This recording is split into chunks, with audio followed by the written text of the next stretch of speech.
به مدیتیشن انعکاس خوش اومدی. امیدوارم قلبت، ذهنت و تنت آزاد از هر وابستگی باشه. یک جای آروم انتخاب کن، راحت بنشین یا دراز بکش و چشماتو به آرومی ببند.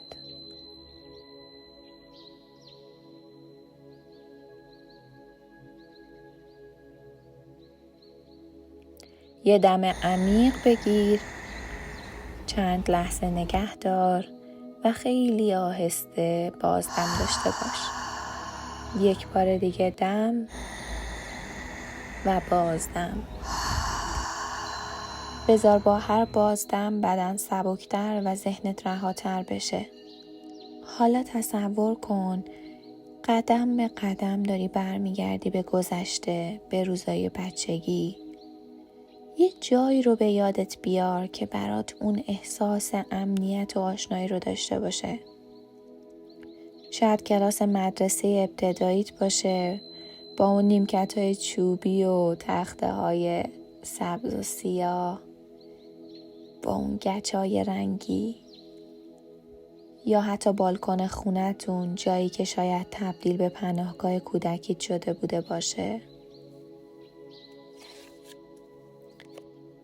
یا اتاق کوچیکت با اون اسباب بازی یا عروسکی که برات حکم یک دوست مهم رو داشته.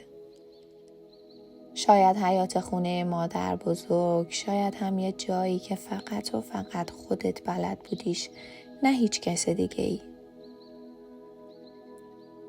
به یاد بیار اون مکانو. هر جایی رو که انتخاب کردی همون جا بمون. به اطرافت خوب نگاه کن. حس کن دوباره برگشتی به اون سالها. حالا یه بچه حدود 6 تا 7 ساله رو میبینی. به هم بگو داره چی کار میکنه. مشغول بازی کردنه؟ داره گریه میکنه؟ چی میبینی؟ اون بچه همون توی کوچولوه. لطفاً بهش نزدیک شو، بشین رو پاهات، هم قدش بشو و به چشماش خوب نگاه کن. چشمای پر از احساسش رو ببین. پر از چیزیه که مدت هاست تو دلش نگه داشته. انگاری که ازت دل خوره. شاید دست به سینه وایستاده، شاید نگاهش رو ازت میدزده، شاید هم انقدر براش غریبه شدی که ازت فرار میکنه. من نمیدونم، هر طوری که میتونی نازشو بکش. رازیش کن برای چند دقیقه بهت گوش بده. بشنو صداشو که ازت میپرسه چرا منو این همه وقت تنها گذاشتی؟ چرا منو فراموش کردی؟ فقط گوش بده. هیچ دفاعی نکن. بهش فضا بده تا ناراحتیاشو راحت بگه.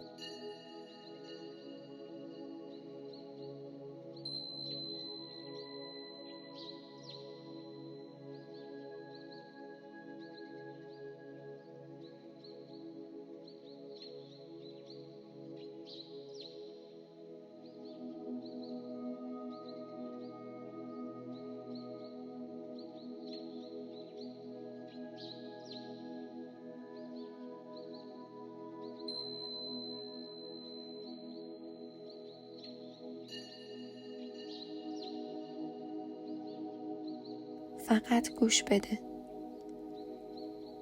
این مهمترین کار الان توه. بذار کودک درونت با تو راحت و بی‌پروا صحبت کنه.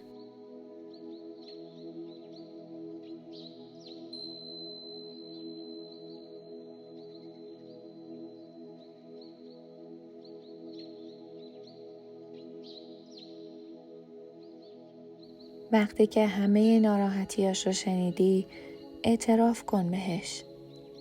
بگو که حق داری ازم ناراحت باشی. حق داری فکر کنی من بهت توجه نکردم. من واقعا متاسفم. متاسفم که مدت‌ها بهت گوش ندادم، کنارت نبودم، بهت آسیب زدم و تو رو تنها گذاشتم.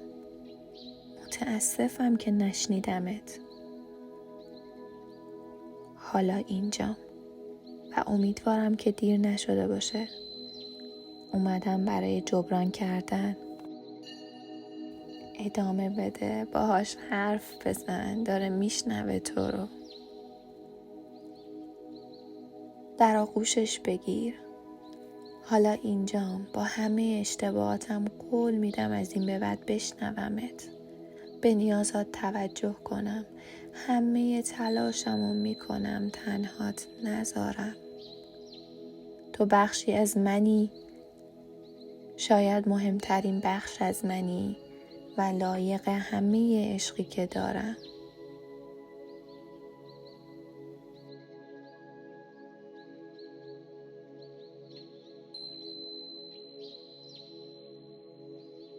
ببین که اون بچه کوچولو نرمتر میشه.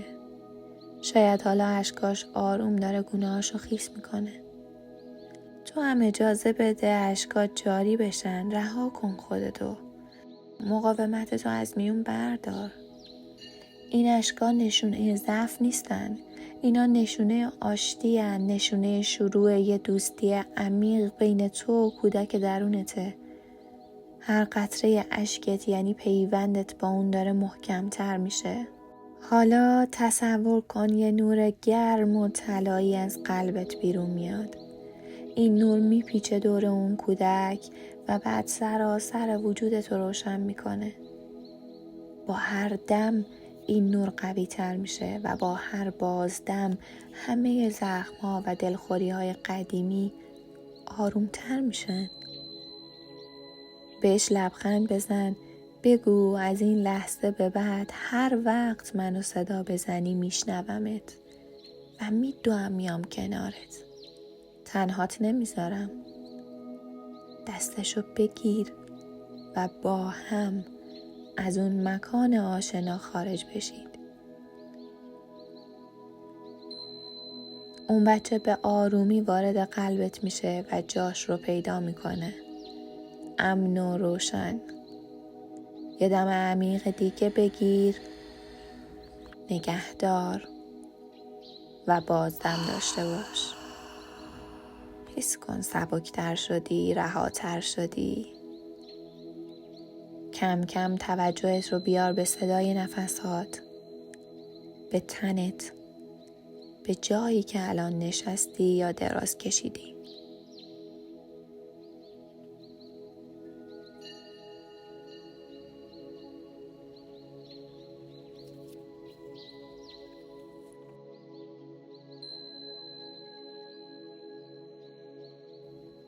وقتی آماده بودی آروم چشماتو باز کن، با این آگاهی که کودک درونت حالا کنارته و در وجودته، با آرامش، امنیت و با عشق. امیدوارم این مدیتیشن اون چیزی رو که باید به تو داده باشه و امیدوارترم که اون چیزی که باید رو در این مدیتیشن رها کرده باشی.